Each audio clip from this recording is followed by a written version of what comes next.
Yeah, I'm coming at you. I'm all dirty and shit. Had a pretty light day though. Uh, Regret. It's a thing I try to stay away from because guilt is like my worst emotion. Guilt makes me do things. Like I said, I think the start of the avalanche that was my marriage started out of the emotion of guilt because, like I said, as we were in the process of dating, something happened to my wife, and even this process, because we were talking and stuff, and I actually moved in with her a little bit after I moved her whole house in by myself, and a house that had no air conditioner, 120 degrees, sweat my ass off. She had to go to work, and she didn't have nobody. Well, her brother was supposed to help me, but that nigga came like at night. I was damn near done. Besides the point, something happened to her.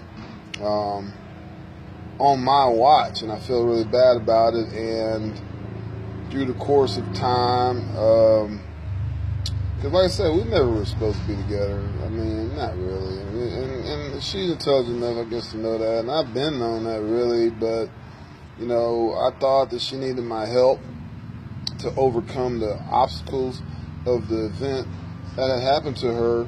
And come find out she really didn't. She has a pretty strong support group. Her main friends, Gina, Veronica, Lee, and I forgot the white girl's name, the white woman's name. They're pretty fucking supportive. I mean, they're friends to the end, like the Musketeers, and I'm still friends with them too. Like I said, I say how they speak and ask me about, whatever. I don't have any malicious anything towards them or her. But the whole point is, if I had known that she had a network that could have gotten her through those hard times, then I might have just stepped back. I mean, for the whole first year and a half we were together, my bags were packed. They were out in the garage, packed. As I was trying to get her back on her feet and then get her back in the mindset, 'cause she's a graphic designer. She's making about $60 a year.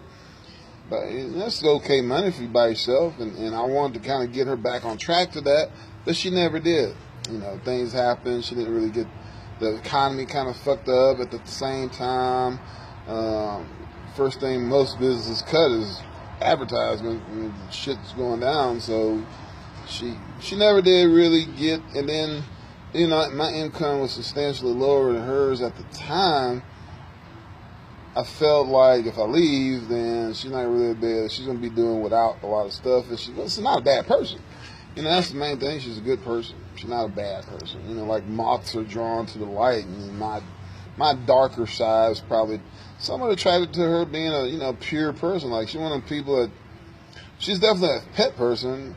But even like she's one of the people. She hears about a kid dying, she'll cry. It might be a million miles away or something. Which is admirable. I'm not saying I don't care, but if I don't know you, it's kind of I take everything like that.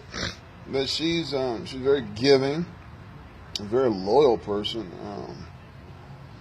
It's just we weren't compatible, and that's the whole thing. You have to have, I think, in hindsight, you have to have at least 8 to 10 things you're compatible with the person you're dating or married. You have to, because in the end, there's going to be hard times that are going to come, and when those hard times come, if you don't have any common ground or very little, it's like the movie Juno. I don't know if you've seen the movie. I think it came out in '06. Juno's a young girl. She wanted to give up her baby for adoption. She was going to adopt these 2 people. One was a kind of hoity-toity woman. The other dude used to be a rock and roll kind of guy. He was actually getting somewhere, and then he stopped because he liked her or he loved other woman. And he gave that up, which was a big part of him. And he realized towards the end of the movie that, damn, I really like playing the guitar. That was my shit, and I gave this up. And then ended up they got a divorce at the end. It was no hard feelings, but they had both been living a lie. They had shit in common. Nothing in common. So when hard times came, the shit broke apart. It's like if you and I have something in common, and like say we listen to, like me and my wife don't have shit in common except that we're intelligent. That's it. And we watch fantasy. She's a passive fan. I'm a big fan. She's a passive fan of anime. I'm a big, huge fan of anime. So even in those things, it's like, okay, we like Game of Thrones, and it's like, so when hard times come, Like with my first baby mom, hard times, something happened. Shit, we had a radio. I'd crank up some, heavy metal because she listened to Metallica, Dawkins, Lizzie Borden, Iron Maiden. So we might just go grab some beers and just chill out, listen to radio. That's what we could do, common ground. Or we might get drunk, fight each other. I let her knock the fuck out of me, and whatever. One time she hit me in the solar plexus so fucking hard, oof, hurt. I body slammed her. It's, common ground. We had nothing in common, me and my wife. That doesn't mean she's not a good person. It doesn't mean I'm a good person. Shit happen. But I'm telling you, if you're entering a relationship with somebody, and you're entering because they got a good job, or maybe they can up your status, or maybe you feel like they're a good person and they deserve to be married, they deserve to be dated, but y'all really don't have shit in common, it's going to come out in the wash. It's going to come out. Trust me, I've been on this earth for 46 years. It's not a long time. I've been in relationships. I've seen them. I've been a bouncer. I've done a lot of things that put me in a I'm not an interpersonal relationship king or guru, but I'm telling you, and it's common sense. You would think in this day and age that would be common sense. You wouldn't date anybody, like, say you're a sports nut, and say the female you're dating, she doesn't like sports. Y'all gonna have some problems. Y'all gonna have some issues.